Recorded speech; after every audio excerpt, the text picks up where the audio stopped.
ইমাম সাহেব, খতিব সাহেব শুক্রবারের জুমার নামাজের সময় বয়ান দিতেছে। ও মুসল্লি সাহেবানরা শুনুন, যাদের উপরে কুরবানি ওয়াজিব হয়েছে, আপনারা যদি কুরবানি দেন, ওই কুরবানির পশু কিয়ামতের ময়দানে আপনার জন্য সাক্ষী শুরু হইবে। এই কুরবানির পশুকে আপনি যখন কুরবানি দিবেন, কুরবানির পশুর শরীরের মধ্যে যত লোম আছে প্রত্যেকটা লোমে লোমে নেকি। নামাজের মধ্যে সুর হয়, তা সুর সুর সুরে মনে মনে মনে কয়, এত সুন্দর জিনিস আর সারা যাইতো না, জীবনে পাপ বহু করছি আর পাপ করতাম না, একটা ভাবে করিয়ালাই পাপ যেহেতু করছি নেকের কাজও তো করতে হবে।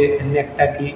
সুরে কয় একটা সুরে করিয়া গরু আনিয়া কুরবানি দিয়া দেব। সুর রাতের বেলায় চুরি করিয়া গরু যখন নিয়ে যায়, মসজিদের ইমাম সাহেব গাটলার মধ্যে গিয়া মসজিদের ইমাম সাহেব গাটলার মধ্যে গিয়া ওযু বানায় তাহাজ্জুদের নামাজ পড়ার জন্য। ইমাম সাহেব তাকায় দেখে, কিরে গতকালকে এই তো জুমার নামাজে এসেছিল, আজকে নিশিরাইতে গরু লইয়া আড়ে কারণ কি? ডাক দিয়া জিজ্ঞাসা করলে, কিরে তুই গরু লইয়া কই যা? কয় হুজুর গরু চুরিয়া করিয়া আনছি, হুজুর গরু চুরি করিয়া আনছি কুরবানি দেওয়ার জন্য। কয় কি গরু চুরি করিয়া কুরবানি দেওয়ার জন্য আনছ? জি হুজুর। ওই টাকা দিয়া আর এই চুরির টাকা দিয়া কুরবানি আমার মাওলায় নিবে না। অবৈধ টাকা আর অবৈধভাবে কুরবানি আমার আল্লাহ গ্রহণ করবে না। ওই হুজুর আপনি যে এই কথাটা বলবেন এটা আমি আগেই জানি, এই জন্য হিসাব দাম মিলাইয়া রাখছি। কি হিসাব মিলাইছ?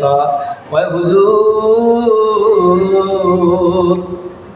আমি যে কোরবানির গরু চুরি করিয়া আনছি, চুরি করিয়া আনতে গিয়া যে গুনাহ হয়েছে, চুরি করিয়া আনতে গিয়া তো গুনাহ হয়েছে, এখন কুরবানি দিয়ে দিব। কুরবানি দিলে যেই নেকি হবে, চুরির গুনাহ আর কুরবানির নেকি এই দুইটিরা একত্রিত করিয়া কাটাকাটি মানে সমানে সমান ফাঁক দিয়া আমি বস্তু গাইলাম।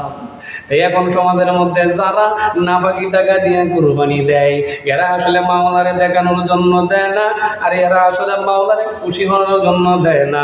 এরা সমাজের মানুষকে দেখানোর জন্য দেয় যে আমি তো কোটিপতি হয়ে গেলাম, আমি তো লাখপতি হয়ে গেলাম, কুরবানি যদি না দেই তাহলে সমাজের মানুষ আমাকে কি বলবে। বাবা, এদের ইজ্জত সম্মান বাঁচানোর জন্য এরা কুরবানি দেয়, এদের কুরবানি কিন্তু আমার মাওলায় নেবে না। অন্তর যদি সহি না থাকে তাহলে তোমার কুরবানি আমার মাওলায় নেবে না। আগেই তো বলেছি, লা ইয়ানালাল্লাহু লুহুমুহা ওয়ালা দিমাউহা ওয়ালাকিন ইয়ানালুহু তাকওয়া মিনকুম। আরে কুরবানির গোশত, রক্ত, মাংস এটা মাওলার দরবারে যায় না, মাওলা এসব নেয় না। মাওলায় নেয় কিটা জানি? তোমার অন্তরের কবরটা। অন্তর যদি সহি হয়ে যায়, সহি সালামত হয়ে যায়, তাহলে তোমার কুরবানি আমার আল্লাহ কবুল করিয়া নিবে।